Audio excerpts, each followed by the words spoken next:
To give you a little bit of an idea of the conditions, we're hunting right on the edge of a field, and the trees that are surrounding it is basically the jungle. So I'm going to let you take a quick look at, if you shoot a bird, what you might have to go through. And it doesn't ease up any. All I see is it's as thick as all this everywhere.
Fresh turkey tracks from this morning. The turkey have moved back into the woods when the sun's up.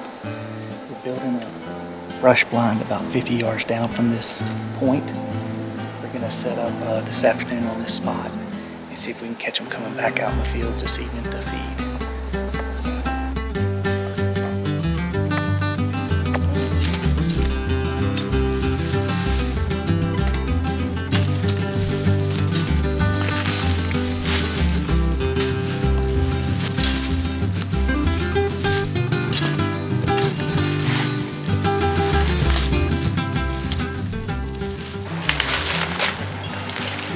Brush blind that they just constructed from where the tracks we just looked at, about 50 yards down, so that we can set up this afternoon on those birds. So a few more touches and we'll have it buttoned up and head back to camp.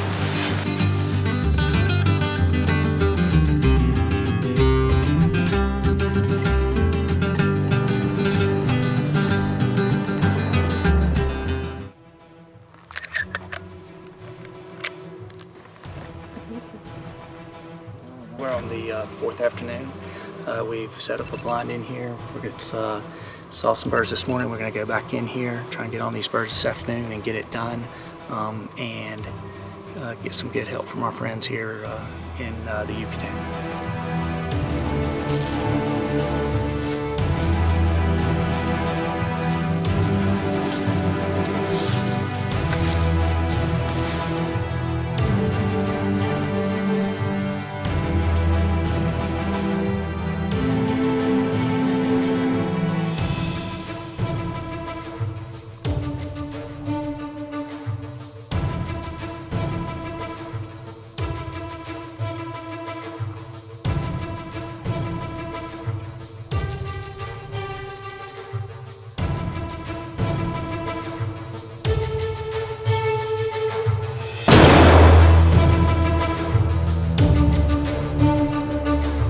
Back here this afternoon to the brush blind that we built earlier this morning. We came back in, sat for about an hour, started hearing some noise back behind us. All was quiet, and we could hear just occasional steps, and thought it was a bird. looking out, watching one way, and Marco taps me on the shoulder and points across, and there the bird comes out about 15-20 yards away, crosses the road, and we get a great one-shot kill on the bird, and we got ourselves a beautiful ocellated turkey.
So Scott and I had a very successful Yucatan hunt. Now we've hopped a plane and we're headed to Wyoming. Going to be hunting right outside of Buffalo, Wyoming with some good friends of ours, and hopefully going to get a huge Merriam turkey.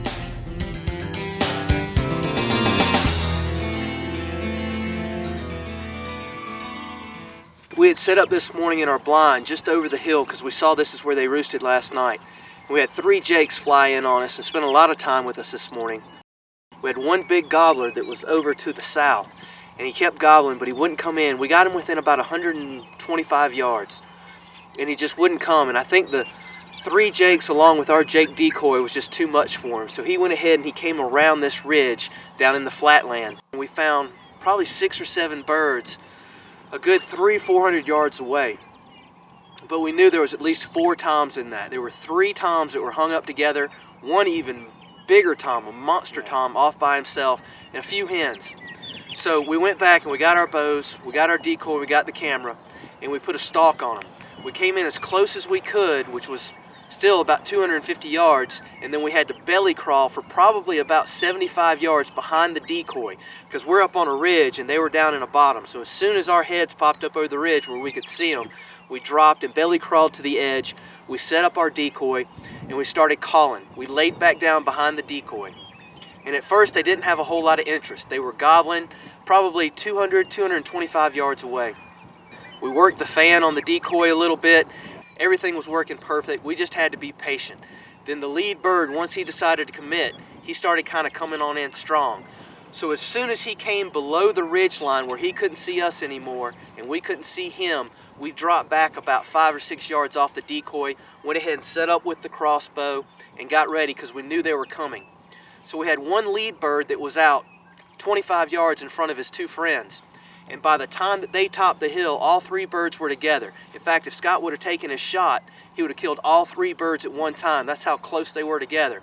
But he did good. He waited until he had a clean shot at one of the birds, took a great shot, broke his wing, which is key when you're archery hunting. As soon as he went over the edge, we thought he was done. We wanted to make sure he didn't get away. So Scott put a run on him. He was already another 75 yards ahead of us, chased him down, jumped on top of him, and finished him off. All 3 gobblers came right in on us. He was able to get a pretty good shot with the crossbow. I think we had to spook the other 2, so we're gonna see if we can go get Brad one. Awesome, man, it was awesome. Unfortunately, that's how it has to work with archery sometimes. You don't want the animal to suffer, and you definitely want to get your trophy. So we went down and got him. It's an excellent bird. Perfect specimen for a Merriam. It's just a fantastic hunt on our first morning here. A while ago, we were in Mexico, and it was 105 degrees, and now, you know, it's probably 35, 40 degrees. We're freezing, but everything worked out great. I think the adrenaline has taken care of all the cold. Oh, yeah. So it was wonderful. Absolutely wonderful. Awesome job. Congratulations, Brother. man. Love you. Love you too. We're trying to find where the arrow went through the bird and came back down in the pasture and landed, so we're going to be looking. It should be in this general area.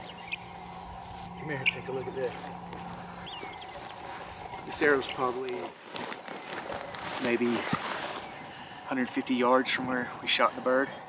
Actually stuck in this piece of wood in the flight path after it went through the bird.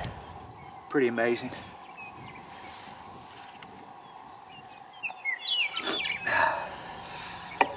Good as new.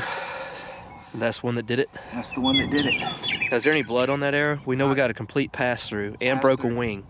And now there's just a trace of blood there. You can see on the back that little bit of feathering, but it wiped it completely clean going through. We saw that in Florida too on Brad's arrow as it went through that bird. Just the speed of the arrow when it hits, it opens the wound, and then all the feathers just seem to just wipe the blood completely clean off the arrows when they go through the birds. It's pretty amazing. And how far do you think that arrow flew? Oh, it has to be 150 at least yards from where we were. And you're downhill though, so that probably helped a little bit. If you look back up, we've parked the car, driven in, but you can see. Yep, there's the car.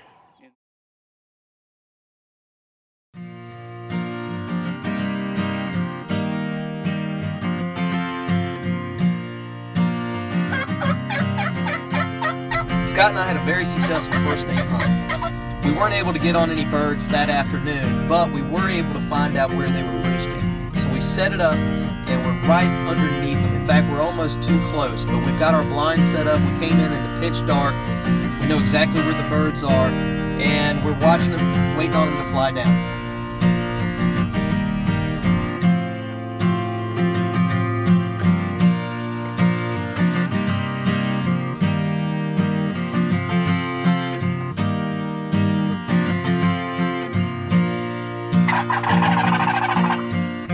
Birds were doing a lot of talking. They were very responsive to our calls, and we were able to really see them kind of as the sun started to come up.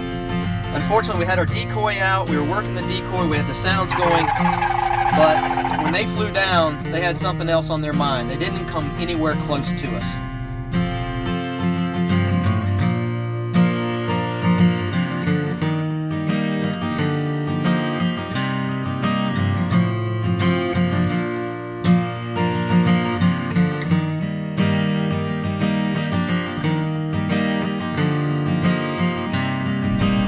So while Scott and I are in the blind, we keep hearing some gobbling way off in the distance. And we've been down about an hour and a half, 2 hours. It seems like all the birds have left us. So Scott decides to exit the blind and go kind of scout around to see if he can't get on another bird. But while he's gone, his camera's turned in the wrong direction. And sure enough, a monster comes in. And he comes straight in on the decoy and starts hammering away. I don't have a camera shot, but I was able to get a bow shot. And it was a great shot. One arrow right through him. He walked about 3 yards.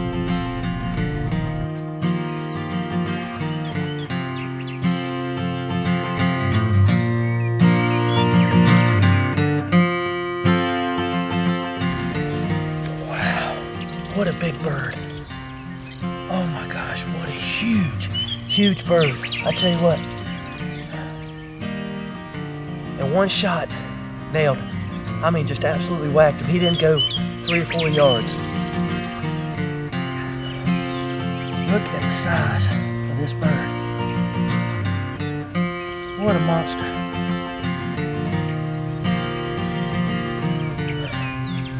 Big, fat bird. Whew. Look at the head on it. Look at that. Isn't that beautiful? Wow.